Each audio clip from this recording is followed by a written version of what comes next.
नमस्कार दोस्तों, CA trading channel में आपका स्वागत है। दोस्तों, आज हम बात करेंगे एज ट्रिप प्लानर कंपनी के बारे में। दोस्तों, मेरा वीडियो बनाने से पहले मैं आपको बता देना चाहता हूं, अगर आप इस कंपनी के बारे में पूरी तरह से जानना चाहते हैं, इसका फंडामेंटल, इसका बिजनेस, इसका टेक्निकल, चार्ट पैटर्न और कंपनी का ग्रोथ पोटेंशियल, तो वीडियो में अंत तक बने रहें और वीडियो को पूरा देखें और चैनल को साथ ही साथ लाइक और सब्सक्राइब जरूर करें। दोस्तों, मैं बताना चाहता हूँ, माई ट्रिप का जो बिजनेस है, ये जो है कंपनी 2008 में आई थी और इसका जो मेन बिजनेस है वो हवाई टिकट बुकिंग है, होटल बुकिंग है, ट्रेन टिकट बुकिंग है, बस टिकट बुकिंग है और हॉलीडेज पैकेज जैसी सेवाएं प्रदान करती है। चलिए हम आगे बात कर लेते हैं।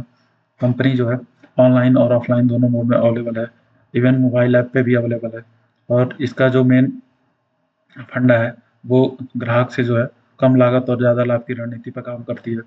और दोस्तों, इंडिया में एक बहुत अच्छी कंपनी है ट्रैवलिंग के लिए, हॉलीडेज पैकिंग बुकिंग के लिए। चलिए हम इसका एक ओवरव्यू देख लेते हैं, इसका फंडामेंटल, इसका बिजनेस और इसका टेक्निकल एनालिसिस करते हैं। दोस्तों, कंपनी का मार्केट कैपिटलाइजेशन जो है वो 5750 करोड़ के आसपास है। करंट प्राइस जो है वो 32.4 रुपीज़ के आसपास कंपनी ट्रेड कर रही है। जो 52 वीक हाई है वो 54 रुपीज़ है और 52 वीक लो है जो 31.6 के आसपास। स्टॉक पेज है 28.8% का है। Book value 3.60। कंपनी जो है बुक वैल्यू से बहुत ऊपर ट्रेड कर रही है, लेकिन आगे हम समझेंगे रीजन इसका क्या है। R O C is 43.4%, R O 31.9%, return on equity 31.9%, promoters holding जो है 65 के आसपास हमको दिख रहा है। चलिए दोस्तों, हम बात कर लेते हैं इसके पी रेशियो की। कंपनी के पी रेशियो की हम बात करते हैं। कंपनी के पी रेशियो बात करने के लिए हम कंपनी का जो पी रेशियो है,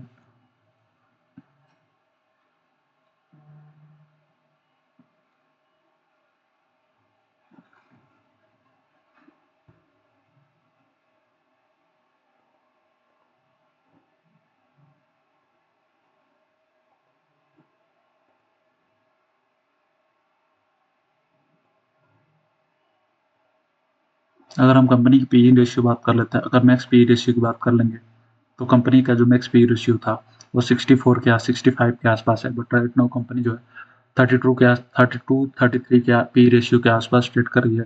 मतलब अगर पी रेशियो कंपनी का ज़्यादा है तो कंपनी ओवर वैल्यूड है। बट राइट नाउ जो कंपनी का पी है वो 32.45 के आसपास ट्रेड कर रहा है। मीन्स कंपनी अभी हमको सस्ते दाम पे अवेलेबल है कंपेयर टू जब हम 64-65 के आसपास जब ट्रेड कर रही थी, उससे कंपेयर करेंगे तो कंपनी अभी सस्ते दाम पे अवेलेबल है। चलिए दोस्तों, कंपनी के हम क्वार्टरली रिजल्ट की बात कर लेते हैं। तो जो कंपनी का सेल्स था जून 2021 में वो 31 करोड़ का था, जो अभी 106 करोड़ के आसपास पहुंच गया है। वो अगर हम किसी भी कंपनी का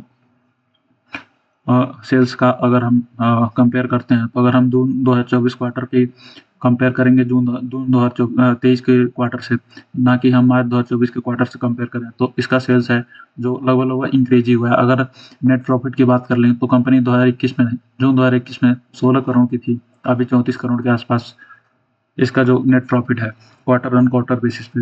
अगर मार्च 2024 में देखते हैं तो इसका -10 करोड़ जो है नेट प्रॉफिट दिखा रहा है। वो क्यों दिखा रहा है? जो अदर इनकम है -65 करोड़, इसके वजह से यहाँ पे -10 करोड़ का कंपनी नेट प्रॉफिट दिखा रही है। हम नीचे के देखेंगे, नीचे बैलेंस शीट में कि क्यों यहाँ पे -10 करोड़ का और ये -65 करोड़ जो है अदर इनकम कहाँ से आया है। चलिए हम P&L की बात कर लेते हैं। सेल्स जो कंपनी 2013 में अगर देख लेते हैं तो 598 करोड़ की थी, इसका सेल था। अभी हो गया आपका 482 करोड़ के आसपास, जो लगभग घट गया है।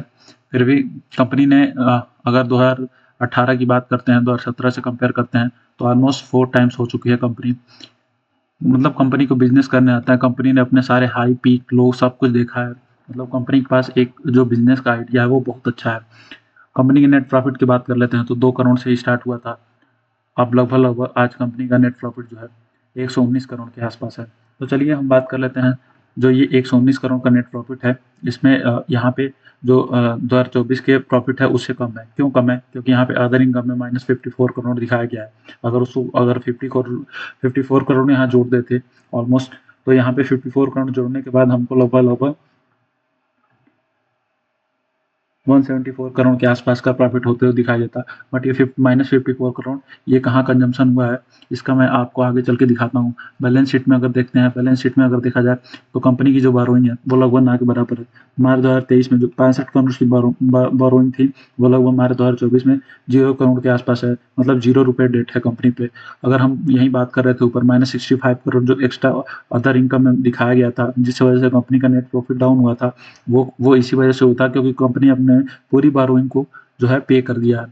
कंपनी का अगर हम कंपनी का कैश फ्लो बात कर लें तो मार्च 2024 में देखते हैं कंपनी का कैश फ्लो पॉजिटिव है, 114 करोड़ के आसपास है, मतलब कंपनी के पास कैश है। अगर प्रोमोटर होल्डिंग की बात कर लेते हैं तो कंपनी में प्रोमोटर्स होल्डिंग लगभग 64.3% के आसपास है, एफ की 2.57 के आसपास है, डी की 2.60 के आसपास है, और जो पब्लिक है पब्लिक में भी जो ये Capri global holding private limited है, इनके पास 1.41 के आसपास है। तो मतलब अगर देख लिया जाए तो लगभग आप 72 के आसपास अगर देखते हैं तो कंपनी में प्रोमोटर्स की होल्डिंग है।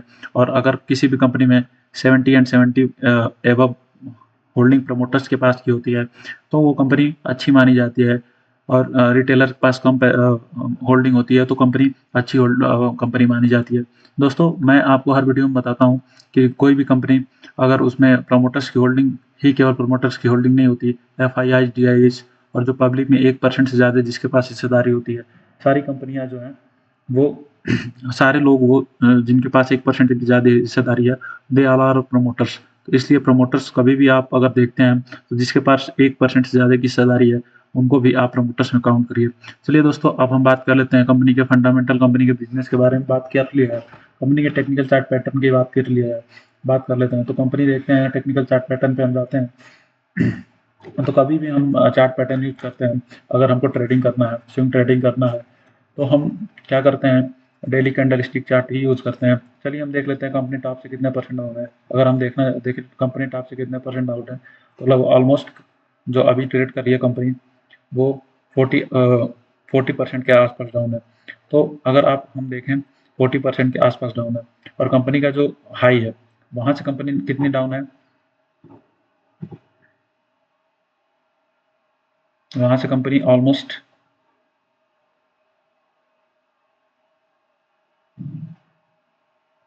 55% के आसपास डाउन है। दोस्तों अब आपको क्या देख के लगता है, कंपनी का बिजनेस देख लिया, कंपनी का फंडामेंटल देख लिया, कंपनी का बैलेंस शीट चेक कर लिया हमने, तो आपको क्या लगता है कंपनी में ग्रोथ पोटेंशियल है कि नहीं।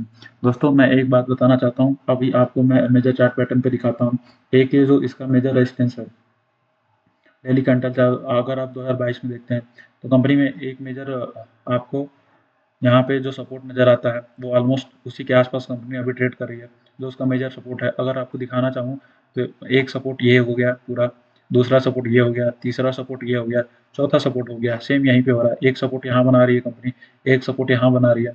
तो अगर कंपनी लगातार यहाँ सपोर्ट बनाती है, यहाँ कंसोलिडेट करती है और ऊपर की तरफ निकलती है, आने वाले नेक्स्ट क्वार्टर में, अभी जो आने वाला है Q2 का रिजल्ट, अगर इसमें कंपनी का अच्छा परफॉर्मेंस रहता है तो देखिए यहाँ पे कंपनी ने लगातार यहाँ पे एक सपोर्ट बनाया और कंसोलिडेट किया, यहाँ पे माल भरा गया, ऑपरेटर्स ने यहाँ पे स्टेक उठाया, और यहाँ पे स्टेक उठाने के बाद कंपनी ने यहाँ से हाई बनाया।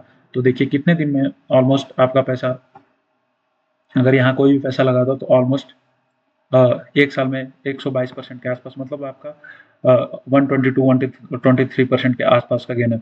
सेम चार्ट फॉर्मेशन भी यहाँ हो रहा है, एक सपोर्ट यहाँ बना रही है कंपनी, दूसरा यहाँ, तीसरा यहाँ पे, और यहाँ पे जो अगर आप देखेंगे तो इस लेवल पे जो ऑपरेटर है, चाहे जिसको भी आप बिग प्लेयर कह सकते हैं, वो लगातार अपना मार्केट बढ़ता जा रहा है और कंसोलिडेट कर रही है कंपनी। कंपनी के देखिए कंपनी के बिजनेस में कोई बदलाव नहीं आया, कंपनी के नेट प्रॉफिट में भी कोई बदलाव नहीं आया। कंपनी ने अगर नेट प्रॉफिट कम हुआ है तो आपको देखा -65 करोड़ जो बोरोइंग थी उसको रीपे करने के लिए कंपनी ने अपना पैसा यूज किया, जिससे उसके कंपनी के नेट प्रॉफिट में गिरावट आई। इसलिए कंपनी में कोई भी बदलाव नहीं आया। कंपनी का जो फॉल का रीजन है वो टेम्पररी है। अगर आने वाले क्वार्टर में कंपनी अच्छा रिजल्ट देती है और यहाँ पे कंसोलिडेट करने के बाद ऊपर जाती है तो ऑलमोस्ट कंपनी अपने जो लाइफ टाइम हाई है उसको टच करने के चांसेस बहुत ज़्यादा हैं। चलिए दोस्तों आज के लिए इतना ही। अगर आपको वीडियो अच्छा लगा हो तो प्लीज़ लाइक एंड सब्सक्राइब। जय हिंद, थैंक यू।